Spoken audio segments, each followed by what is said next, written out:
So we're going to go in that notion. I'm going to go to Gene Massey. Gene is right there. He's got a great panel. And going to talk about more about crowdfunding. Gene, I'll be right there with you. All right, Windows.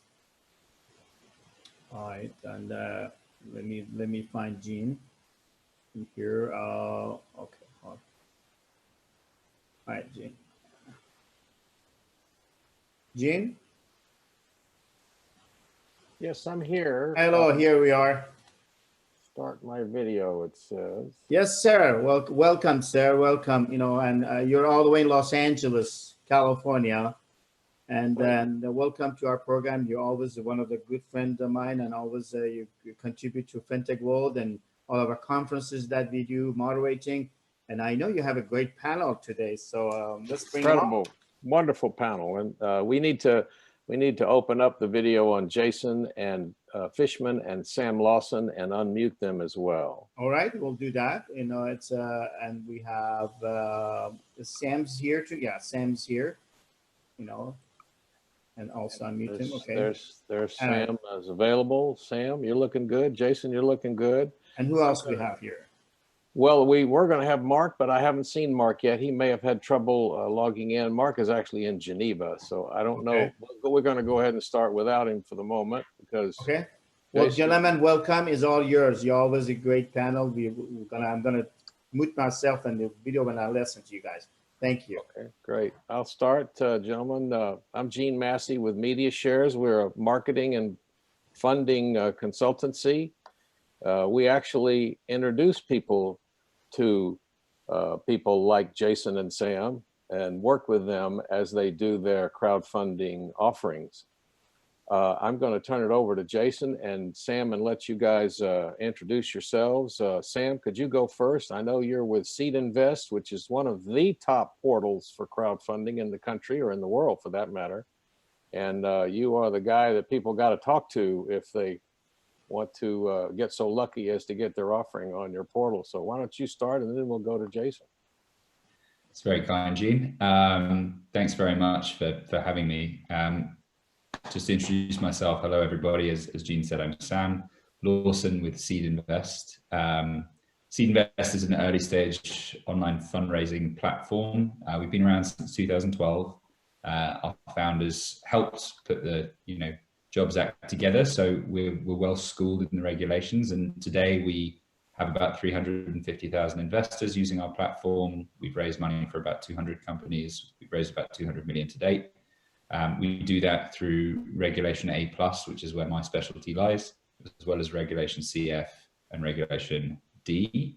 Really exciting time for the online capital markets. I'm sure we'll have a chance to talk about it later.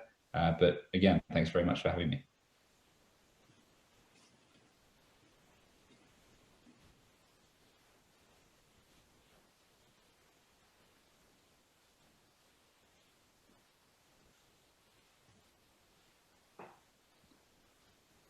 Jason, I think Jason's muted. Yeah.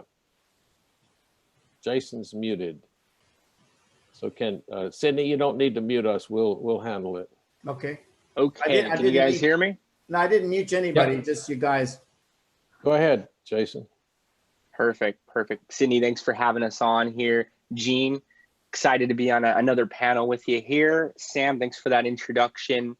Again, this is a high caliber video presentation to be a part of. So honor to be here with you gentlemen, particularly during these times. Equity crowdfunding, we are excited to see is still moving. So happy to share insights of the campaigns we're running, recommendations for anyone on the line here that's directly involved with the project. I'm Jason Fishman. I'm calling in from LA here as well today too. And I run a marketing agency out of Playa Vista called DNA, Digital Niche Agency. We've been in business since 2014, first working on Reg D offerings to accredited investors, later the Reg CF and Reg A's once the filings opened up for the unaccredited audiences. We built data to reach historical equity crowdfunding investors, have worked on over 350 campaigns to date, done 9 figures of funding. And again, just excited to be here with everyone today and provide some thought leadership. Now, Sydney, Marc Deschenaux has just logged in from Geneva. And can you unmute him? But he needs to unmute himself. I mean, I just asked him to do that, but I'll try to. I don't see him here, but I'm doing it with him also. I think he just unmuted himself. Oh yeah, Marc, yes. can you do an introduction on yourself so I don't mess it up? No problem. So I'm very happy to be with you all, gentlemen. I'm Marc Deschenaux. I'm 56 years old. I'm basically have a triple background. First as a electronic and data processing engineer from Caltech, then as a trader in securities and commodities, and finally as a securities lawyer. And basically I've been involved in 179 IPO total. And I'm currently organizing one of the largest IPO ever made, which will be a charity IPO. That's great. That's great. Gentlemen, today we're going to be talking about how to get funding in the time of coronavirus, which is a topic of great interest to everyone now. So why don't we start with Sam? Because Sam, you have a great portal, and let's see. Do I need to click on Sam to make him come on the screen here? Because I'm still looking at Marc. I think I'm here. Yeah. I think you can hear me, right? Yes, we hear you. Yes. Okay. Sam, people now some of my clients have said, "Oh, we'll just wait until this is over." But from what the research that I've done, crowdfunding has not dropped off the end of the world here. Actually, it's in some instances, it's as vibrant as it ever was. Can you give us kind of a take on what crowdfunding is doing right now in the middle of this? Yeah, sure. It's a good point you raised. Just before I kind of go into what's going on in the early stage capital markets, just to underline your point, at SeedInvest, we saw the best month we've seen in many months this March in terms of investor volume, new investors, and so on. This week is trending to be one of the best weeks we've had in a long time as well. So let me interrupt you. Let me interrupt you and see if you can tell me why that is happening. That's a good question. There's a lot of potential reasons there. I think I don't want to give anyone reason because I think we're still doing the analysis. My guess would be it's partly to do with the fact that more people are at home on their screens looking for opportunities to invest. We at SeedInvest try to source thematically and think carefully about the companies that we're raising for to match the market. And so I think that we've hopefully done a good job of that. I think that, companies as a whole are coming to online platforms to raise money more nowadays as they see what's going on in the traditional markets, and we'll see more of that. So, for example, we kind of did a look back at what happens historically during recessions to find out, what's going to happen for seed to Series B stage companies, which is the kind of field that we play in. And we found that while, in the 2008 and 2001 recession, there was an initial period of buoyancy in kind of traditional VC markets. After a while, VC investments started to drop off. Longer times between deals, lower valuations, investors just taking a lot longer to do deals because they have no incentive to put all of their eggs into one basket. I think, in terms of valuation, companies are stuck a little bit as well. So I think what's probably going to happen for online capital markets and for SeedInvest is the trend of more and more companies coming to us, as well as more and more investors coming to us, is just going to perpetuate. So it's a really exciting time. A lot of it's being driven by uptake in Regulation A+, which I know we'll probably get a chance to discuss later. And as the market starts to adjust to these new regulations, or relatively new regulations, and they start to really get to crossing the chasm, as it were, I think we're at a really opportune moment for online capital markets. Great. I'd love to go to Marc.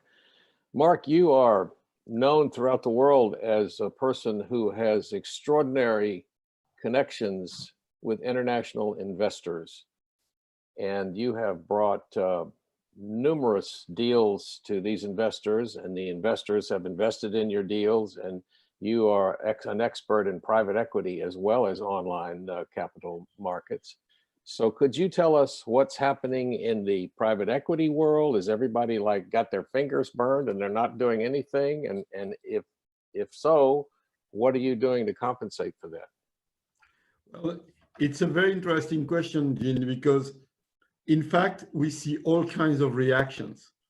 Some of my clients come to me and say, you know what, I'll now buy companies at a discount.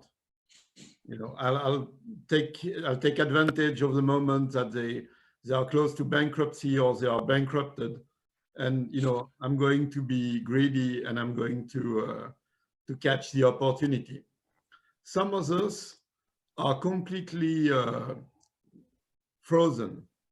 Frozen is the right word. But what I can see is this, you know, over time, if you think about it, one of the mottos that has been live for the last 3 or 4 centuries is the Rothschild motto. The Rothschild used to say, buy at the sound of the cannon and sell at the sound of the trumpet. And I think that, you know, and buy when blood is in the streets. Yes. And so I really think that, you know, now is the time to invest. And of course, everybody is scared. Of course, everybody wonders if they are going to need their cash, if they are too small. But I think an investor or somebody of a certain size shouldn't be worried about that. I think investors are in the market for times like these. In fact, I can remember back in the 80s, people telling me, I wish I had been part of the crisis in the 70s, because if I had been in the crisis of the 70s, I would probably have made a lot of money today. And my reply was always the same. It's always the same comment is, I wish you had made a lot of money, but I'm afraid that you would have been afraid, you know. And I think that we talk about the problem of the coronavirus, but I'm not really sure that's the main problem. I'm sorry to say. I mean, I know that when I talk like that, I sound like a conspiracy theorist, which I'm not. But I think that our reaction to the coronavirus is the biggest problem. It's not about, you know, like, I'm just giving a few examples to be very concrete. What is your risk to be sitting with people who have been tested negative? Your risk is 0, you know, unless they have been in the meantime exposed to people who basically were positive. So why don't you keep on meeting those people? Why don't, you know, why as friends or as member of one single office, just say, well, this morning, let's go all tested, you know, give a little bit of a blood test or whatever the test is, depending on the country. And, you know, check that we are not, and then we work normally. And I think that the reaction that has been chosen, and I'm not discussing whether it's good or not to be in confinement, you know, that was for me a great rest that I needed for a long time. But I can understand that for some people, it can be a big problem. And I don't want to monopolize the word on this conference, but I just want to say, to conclude, that it's a real perception that I have that all reaction to the coronavirus, you know, will keep on being the key factor. And I like this American success stories word that says, you know, your attitude determines your altitude. Mm-hmm. Great, thank you, Marc. Now, Jason, you could easily replace the word crowdfunding with marketing. And I don't know how we go to Jason. Is that something Sydney does? Sydney, are you the director here that makes Jason appear on the screen? Is that how that works, or do I click on it? You should be able to hear me right now. Okay, yeah, we hear you, but I just didn't see your picture there for a minute. You know, yeah. Jason, we could easily replace crowdfunding with marketing, because that's really what it is. And you are one of the foremost marketers in the world for crowdfunding offerings. So what is your opinion on this lack of, or this success rates now of crowdfunding, even in the time of coronavirus? Because I know so many people are saying, wait a minute, we're not in the toilet. Everything's going great here. Why do you think that is? Good question. Yes, we get approached by issuers about fundraising. We tell them our approach for marketing, and I've been in business consulting for many years. Countless business plans have always gravitated towards the marketing section for these reasons, because we are at the front lines of performance. We're creating a funnel and then driving prospective investors through various traffic sources down that funnel, retargeting them, having that repeat exposure mid to low funnel in their whole user experience. I mean, we're seeing 7 touch points or more required to get an investment. So to not have a full marketing strategy walking into one of these capital raises, to not have a firm perspective on the analytics of each stage of that user experience throughout the marketing process, has you operating in the dark to some extent. And furthermore, if you can raise funds from one private investor offline in one deal, you're going to save yourself a whole lot of resources in terms of time, monetary efforts, and just overall intensity, stress, if you will. I've heard people say crowdfunding's the busiest month of their life, the busiest year of their life, because of the type of relationships you're trying to bring to the offering on a daily basis, the approach towards nurturing those all the way through the process. One of the big value components of equity crowdfunding versus a more traditional route is the marketing aspect. So being able to build an initial brand presence in some cases for the brands that we work with, being able to convey what they're doing on the B2B side, but for more retail investors to get a firm understanding of the company, the direction, the overall offering and potential value towards them, is tremendous marketing opportunity. And we see it live beyond the fundraise itself. We've worked with some issuers on 3 rounds at this point, a D, a CF, an A, and being able to watch their investor base, which is ultimately a group of ambassadors. Some of the groups we've worked with, one that we have published case studies around is Rayton Solar. They actually fit into a category of where we've done multiple rounds, and they're upwards of 10 million in funding at this point, over 4,000 investors. And again, those individuals are performing peer-to-peer marketing. They're sharing with their friends, they're sharing with their family. The moment that their technology is released, even given that it will be B2B, they're going to be pushing for it. They're going to be talking about it. There are all types of different utilities on taking out this mass crowd to produce your capital versus other types of vehicles. And also want to compliment Sam and Marc on what they're saying. Marc, I use this quote all the time of 10% of life is what actually happens, 90% is how we react to it. So really appreciated your coronavirus note commentary there. I'm actually going to be quoting you on that on a couple client calls today, because it is important how brands react. It is important to look at a company as a living, breathing thing at a board meeting, and therefore how it's displayed to the public, whether it's for a KPI, a campaign initiative driven towards equity crowdfunding. And Sam, love how you talked about what's being done today in terms of equity crowdfunding and why it's an attractive route, because we're seeing so many VCs, different types of investment banks and capital groups, angel investors as well, not take meetings, hesitant to deploy capital. So the quality of deals that we're watching gravitate towards the portals, and I know many of their portals are reporting their best month ever, is really remarkable to watch. And I'm trying to take in as much as possible, because this is all emerging. We're seeing some of the top thought leaders, including Shark Tank investors. I think they're on my advertisements every day now for a different type of offering, various types of entrepreneur and finance publishers, influencers, thought leaders talking about equity crowdfunding. I've been waiting for this type of awareness around it. I think it's happening. Extremely unfortunate the circumstance, but I think the role it could play for seed capital for A rounds is going to be realized right now. We're all part of this, and I invite anyone of the participants to ask us questions around it, because the timing is very relevant. Yeah, I'd like to go to Marc, if you could hold 1 second, Sam. Marc, you work with some huge international financiers, investors, very well-heeled heads of banks and things like that.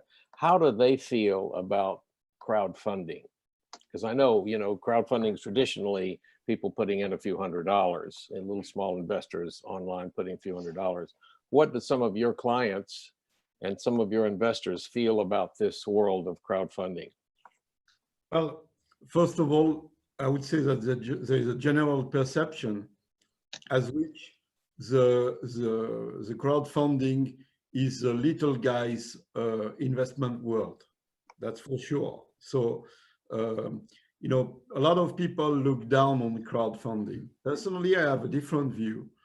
I believe that crowdfunding can be a very useful tool to basically push the big investors to move in. A lot of big investors say, only deal with us. And by the way, I think it's Sam that was earlier saying, and I apologize if I'm mistaken about who said that, but I think Sam said in the beginning that it was saving a lot of time and effort, to go to one investor versus, to go to a crowd. And let me tell you that I strongly disagree with that. I believe that investors have a very strange mentality, strange mindset. They basically like to see each other.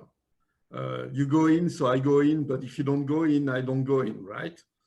So the great thing about crowdfunding is first, isolate each sheep from the herd.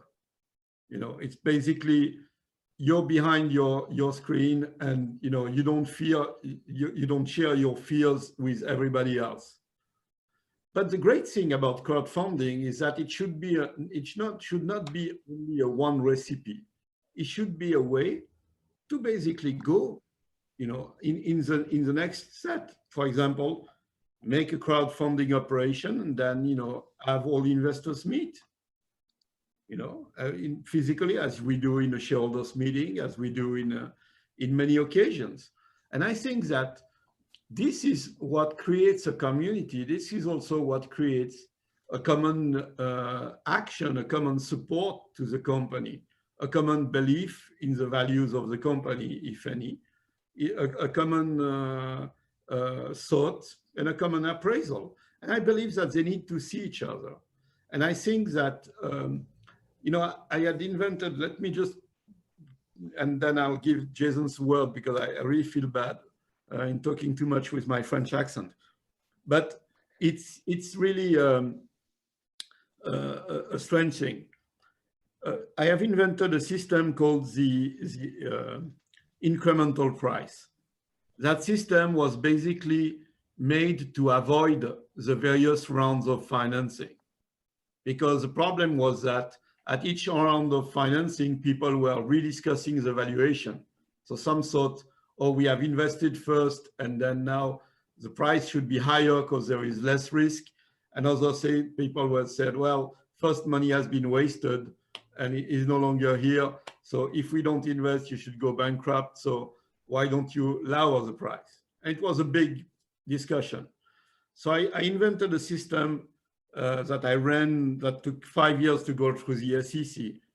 That basically was a system that said, in the first prospectus, in the first memorandum, we disclose what the increase of the price will be. So the first 100,000 shares will be at $1. The second 100,000 shares are going to be at $2, and so on. So people knew that the price would go up. It was like a sure thing that if the number of shares was sold, then they would have the value of their share increase. The result of that was a lot of shareholders were the biggest salespeople to basically help the company raise the money. And I believe that it has brought even a lot of large investors, and I'm not talking about small investors here, a lot of large investors were sensitive to that incremental price. And I've written an article about it that you can find easily on the web. But I really think that it's a key element to have investors seeing other investors. And sometimes the mere fact that the guy throws $1,000 or $2,000, $5,000 in a deal, several times for me, it has triggered a multi-million-dollar investment. Because I said to an investor, if you don't want me to take those few bucks, then you've got to write the check today. And what they are often missing is a deadline. Sorry, Jason. No, I would like to go to Sam because Sam, you know the importance of early investors in a deal, whether it's Reg CF or Reg A.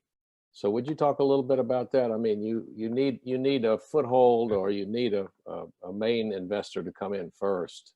As we talked the other day with one of my clients, you know, you've got to have something in somebody's got to put up something to get going, right? A cornerstone. Yeah. Also, first, before I kind of go deep into that, I just want to reflect something that Marc mentioned. Marc, you're French.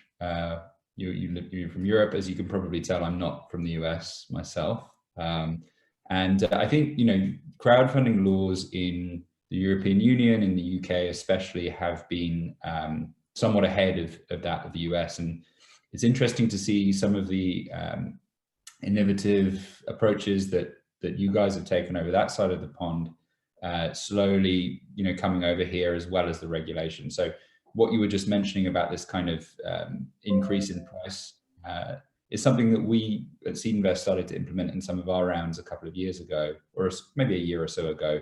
We call it swift financing. And it's just simply the idea that, you know, you're incentivized to invest earlier on. It's very hard, as we all know, to get the first check into a deal. It's very easy comparatively to get the last check into a deal. And crowdfunding, you know, being a public type of fundraising as it is, really just kind of lays that all bare. But it's the nature of fundraising, as it has been for a very long time as well. So it is very important for us when we're putting together a deal to have someone cornerstoning the round, or at least representing that they may cornerstone the round. That's not to say that we haven't run, you know, fundraisers where we've had no one in the deal to begin with. One of our most successful Reg CF deals, we actually do Reg CF and Reg B together. We're a licensed broker dealer, so we can do a lot of different things. Raised, you know, 2.5 million with nothing in the door. So it is possible. And I think ad dollars and marketing, as you know well, Gene and Jason, tend to have a strong effect as well. But having a cornerstone institution or a lead of some kind can be helpful. Now, I want to just take a step back from that as well and reflect on another point that Marc intelligently made, which is about the kind of types of investors that we see coming into crowdfunding and the regard for crowdfunding. I personally, before I got to SeedInvest, come from the private equity world and was kind of on the institutional side to begin with. And before I joined SeedInvest, my thoughts around crowdfunding were similarly not so glowing as many institutional investors. But I have found that over the last several years, as you know, crowdfunding has become more accepted, that more and more institutional investors are willing to participate. At SeedInvest, we regularly work with well-known Silicon Valley VC investors, and we're starting to see through Regulation A and the different ways that can be used, you know, Wall Street type investors also participate, private equity and so on as well.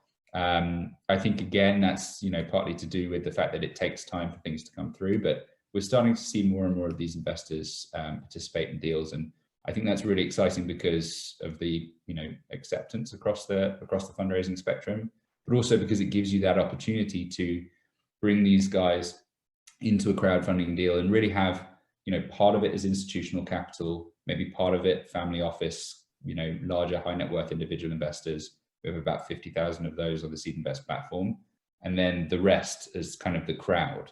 And it really, you know, I think crowdfunding is evolving not just to crowdfunding, which is this side of the platform, but digital capital markets and online fundraising for each type of investor. And that's, you know, it's very exciting. Yeah, Jason, you know, irrespective of the large investors that might come into a deal, really to get an offering to be fully subscribed, I think you have to have a marketing campaign. And you and I have discussed that for every dollar you spend, you get a certain amount of money invested. Do you want to talk about how ad dollars are spent and the results of some of those? Yeah, absolutely. There's a number thrown around industry-wide of about 10%. And what that means is, on average, every deal is going to perform differently. If everything's working, the click-through rate of your advertisements, of your organic content marketing, the conversion rate on your offering page on a platform like SeedInvest or Start Engine, WeFunder, Public Microventures, what have you, it's typically sitting somewhere around there. So for a current Reg CF offering of 1.07 million, if you're spending around 100K, that may be outside of service fees, that may be just focused on media, you're generally at a good place. And what that means is, if you're seeing an average investment, we see average investments, again, this is taking in the small minimum investors, as well as some of the individuals groups putting 5, 10, 20, what have you, thousand in. We're generally seeing an average somewhere between $750 and $2,500. I like to call it $1,500. Some of our bigger campaigns have been around $1,250, $1,750. So I like to call it $1,500. If we're acquiring that investor around $150, which is very obtainable with Facebook advertising, which is a top driver. It's a focal point not only of equity crowdfunding, from what I've seen from the portals, as well as you know, digital advertising, digital marketing as a whole. If we're driving audiences there, and I can give you all the metrics in the algorithm, from a 1% click-through rate, a 2% conversion rate, if we're averaging all of our A/B tests, all the different audiences we're bringing, which may include historical, you know, SeedInvest investors, historical equity crowdfunding investors we've seen participate at all portals, some of the individuals I imagine Marc talks to on a daily basis that we have email lists for and we upload to target directly with ads. If we're bringing all of those different people to an offering, looking at the performance from each of those comparatively, optimizing to just which ones are working best, you know, our whole process, if we're spending $150 on average, producing $1,500 on average, and we're able to scale that, and that's why advertising has been so effective as utility to these different platforms. Because if we see something working one day, if we see something working one week at a 10x return on ad spend, we could systematically scale it and run it at 2x the following day, the following week, and look at that pacing. Let it settle for the appropriate amount of time, 3 to 7 days, and then provide opportunities to clients to scale it again and again and again. And that's where those marketing spends come to fruition. We're not generally presented an entire budget of, here's 10% of what we're trying to raise, go off to the races. We're usually seeing groups start at a smaller level than that, see performance, scale it. The analytics make that possible.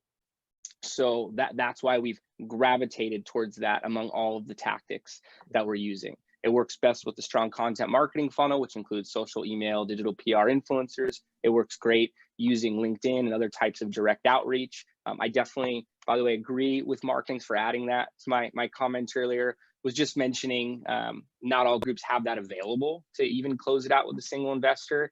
And you have to understand, the groups that I speak with on a daily basis aren't all hitting their goals when they're first talking to us. I'm usually speaking with groups that are having a hard time getting money offline. They're then seeing a plateau in performance on these equity crowdfunding portals, and they're looking to get the right people to their offering however that they can. And as you could tell by my advertising management process, there's a lot to this stuff, and it's not black and white of, hey, go on a portal, spend this much, you're going to hit your goal. Success rates. You do a lot of testing. You do a lot of testing too, yeah. And the success rates are there at lower rounds, over lower rates, but for the full Reg CF cap, and particularly once it expands here, it's not that simple of do this, do that. There is a element of experimenting. Absolutely, if not failure. Yeah. So I try to prepare groups, and we're showing a strong return for what they're spending and marketing as a whole, but the difference from the ones that do their filing launch and the ones that hit their full gap, there is a big space in between. I got a question for Sam. Sam, if Just- I want to do a Reg CF, do I need to come up, and I'm anticipating a 10% spend on advertising, do I need to write a check for 100 grand up front, or can I take some of the money as it comes in and use that for future marketing? You want to talk about how that might work?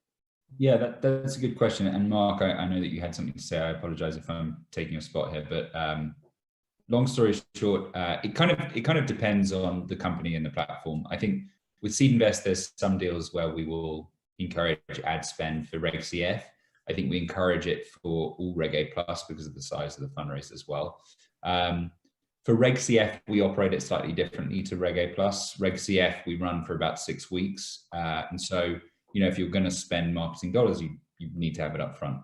For Reg A plus, we close on a fortnightly basis once the company has reached their minimum target. And so companies can redeploy some of their marketing dollars, redeploy some of their fundraised into marketing spend, which is, I think, very helpful in allaying some of the costs of Reg A. I know that one of the big concerns for a lot of investors is, you know, how much is this going to cost me?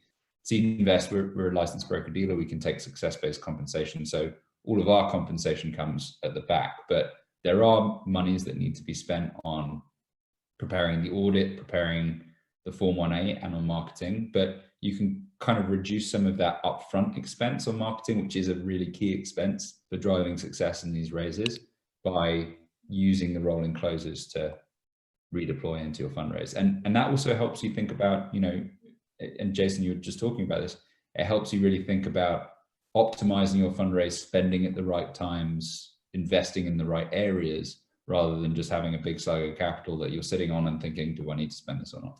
Okay, I got a question about that, and Marc, we'll get to you 1 second, but regarding the rolling closes, and rolling closes, in case anyone's watching doesn't know what that is, means you can take money in tranches as they come in. Are you telling me that with a Reg CF, most of the people are really needing money versus Reg A, they've already got some money usually because it's a pretty expensive undertaking. But in a Reg CF, I have to come up with 100 grand if I want $1 million, or will you let me take it in tranches like with the Reg A? So first things first, you know, Jason, I totally kind of respect the data that you're collecting with regards to how much you want to spend on a Reg CF or a Reg A plus, and how much that gets you. I think it differs for different companies. So it's not necessarily always 100K for $1 million on our platform, for example. You know, we don't currently do rolling closes for Reg CF just because it's a 6-week offering, right? It kind of just doesn't really make sense. You know, in certain circumstances, would we consider it? Perhaps, but I think we try to set up a company to succeed. Our platform is, by the way, kind of, it's worth mentioning, is a vetted platform. So unlike other services which have a different model, which is totally respectable, we're not just a listing service. We're vetting the companies and deciding which ones we want to work with, and then helping set the company up and giving them some advisory in the first place to actually go out and fundraise. We provide that kind of active partnership mentality. So we do see traditionally slightly higher success rates than other platforms because of that. It also works for us because part of our compensation is taken by taking equity or notes in the company, because we think we should be aligned with the clients we're working with. So, you know, we try to set up those companies to succeed with or without marketing. Of course, marketing is important. Of course, in certain circumstances, if they really needed capital and they needed to do rolling closes and it was a really important deal, we'd consider it. But for the most part, we don't. For Reg CF. Marc, you had a comment? Yeah, I wanted to basically get you out of your, I would say, get you out of your comfortable seat of a moderator, because I know that despite your humility, you're a top expert in marketing and you're just interviewing us, but I think that we should be interviewing you about marketing as well. I agree with that. Let me say this. Yes. One of the things that you can see on our website is that we help craft the story, help craft the investment story. And that's really what makes the marketing successful. Creating the content, we're known for video. We've won awards from Clio, the New York Festival, multiple Telly Awards. I was a TV commercial for many years, and I was allowed to make a story in 30 seconds. If you want to learn how to make a story and condense things, you should know how to do it in 30 seconds. So creating the story and the content is what we are more known for. And then we would turn that over to Jason and Sam and Marc to bring in some big investors. So, but that's what we really do. We will help someone craft their story and make their investment attractive. I'm sure Jason can tell you that you could take the same deal and tell it two different ways, and one would work and one would not work. As a matter of fact, you probably do that in your process. You probably test different things to see what works better and what brings a greater return. And that's why we like working closely with you on anything that we do, because we know you know how to do that too, and you'll tell us if that's a great idea or not. So anyway, that's what we do. We craft the story. We also are known for doing these types of live broadcasts with a huge audience. Our last conferences have gotten over 20,000 live viewers. So we think that's one way to help market, is in the live viewers of a live conference like this. So that's about, thank you. But thank you, Marc. Yes, we like to do a little bit of that. And so, Sam, I'm very interested in the fact that you vet your companies. There was one offering that Jason did recently that got $5.5 million in crowdfunded investments on a Reg A with a $200 million valuation and they were pre-revenue. And I think a lot of that was due to they told their story well and it was marketing well. You want to talk about, Jason, about being able to get a valuation like that in a crowdfunding offering? Yeah, absolutely. And by the way, Sam, I applaud what you guys do at SeedInvest in terms of vetting the deals, and it definitely shows in your success rate. So really glad that you were able to mention that, because it does make a big difference. And Gene, as you were saying, each deal does get a different response. I like to do offline, online comparisons. And if I was out there with a megaphone on the street, particularly during social distancing here, but at any point, people are going to gravitate towards what I'm promoting differently if every minute I'm doing a different company. So same with our marketing. Those metrics I was using before, as Sam mentioned, are definitely an average. We've seen 31x return on ad spend in the past few months on campaigns. We've seen others that are very happy to see a 3x to 5x because of what they needed to complete their round. And we really try to focus on the marketing side to be fully to give you a clear perspective on the point. When issuers speak with us, they're usually talking to Sam and his team, or similar types of team members at other portals. So they've gone through their audit and already put their valuation together. They've worked with legal, and we're then talking with them about how to get all the right people there. So I'm usually not asked, hey, what should I put my valuation at? I'm usually asked, how do I sell this? How do I get people buying my securities, more than us putting together more of their pro forma and all the numbers associated. That being said, we do like how it removes a lot of that back and forth, and kind of how Marc was talking about earlier. There's no negotiating and tearing apart the valuation. I've been in countless offline meetings. I've been part of successful offline capital raises dating back to 2009 at seven-figure level. So I've seen the whole process, the back and forth offline. And it is nice to see that it's put together. We can then do our job of storytelling, bringing the right people to the offering, bringing them back, supporting them along their user journey, and going to the A/B tests. My whole philosophy towards marketing, particularly the marketing's offerings, I summarize in 3 words, and that's test, optimize, scale. Test, optimize, scale. Test audiences, test messaging, test funnels that they're going down, identify pockets of performance, and scale it.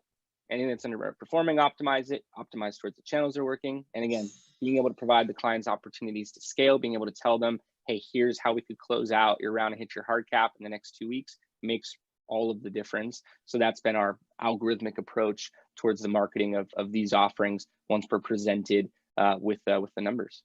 We got 5 minutes left, according to Sydney, maybe 4 minutes now. So if we could close, each of us take a minute. And in that minute, would you also tell people how to get a hold of you and exactly put a plug in for yourself? Who wants to go? Marc, you want to go first?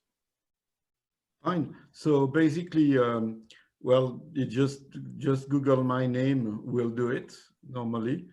And what I would finish on is really remember that our attitude is our altitude. It's really the key word, I think, in that speech. And I really think that we should pay a lot of attention to what our reaction and what our attitude after this crisis and during this crisis will be. Mm-hmm. And Sam? Thanks. Yeah, I mean, look, to get a hold of me, same, search me on Google, or you can email me, samuel@seedinvest.com, and I'm happy to have any conversation with anyone who's interested. You know, as I said, SeedInvest works across the spectrum, Reg D, Reg CF, Reg A+. If you're a company that's looking to fundraise from an alternative capital source to VC, I would encourage you to consider equity crowdfunding, because it's a very powerful method for fundraising and works very well with other sources. I think a lot of people at the moment are finding it tough because they're kind of worried and reflecting on something that Marc said about the state of play now and in the future. If you're a good company, there will be capital available for you somewhere. Digital capital markets, equity crowdfunding allows you to access more of that capital. Jason, can you give us a close here and tell people how to get a hold of you?